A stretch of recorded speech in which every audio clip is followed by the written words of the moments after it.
Just a mile from historic downtown Sanford near Orlando, Florida, the Goldsboro Cultural Arts District is home to one of two of the nation's first black townships in the U.S. There is plenty of history to see at any of Goldsboro's 3 museums, outdoor exhibits, garden, and historic cemetery. The Crooms Academy Museum is one of them.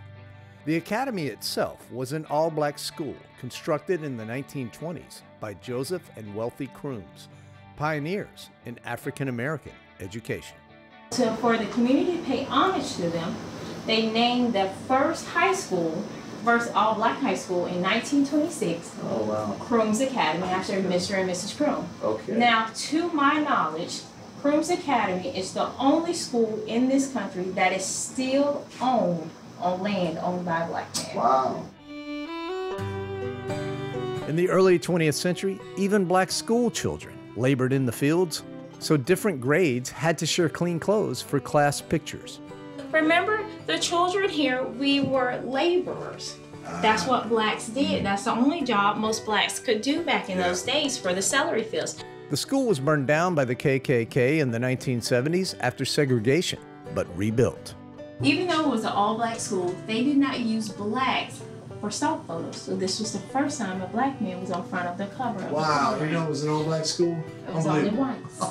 The cowardly Klan terrorized the South for decades, and Goldsboro was no exception. In those days, you had a Bible and a shotgun because you were afraid of being lynched. Standing up to bullies is terrifying, but it generally pays off. A white business owner that had a store here in Goldsboro kept accusing little black boys of stealing. And when they would come into the store to buy something, he would lock the little black boys into the freezer. So the community boycotted that grocer.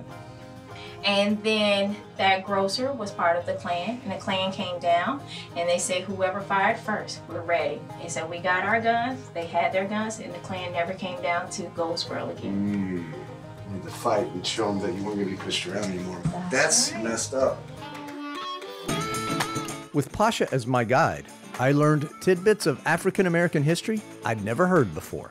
This is a story of little pickaninnies. Back then, it was related that whites believed that blacks were not as smart as whites. Instead of the word kid, they would say, they translated the word pickaninnies into kid as a way to degrade blacks still. Is that right? That's why older people still don't say kid, they say come here child. I thought I had a better than average grasp of African-American history, but visiting Goldsboro showed me I had much more to learn. This was when, during slavery, people that were enslaved would know that this was a safe house and this was lit up. So they would go in for the night for a hot meal and to get a good night's rest and leave out before day in the morning to find the Underground Railroad. Oh, okay. Oh, wow. Like the kids who visit the museum today and ask what a typewriter is, I didn't know what I didn't know. I can't think of a better side trip in Central Florida than visiting Historic Goldsboro.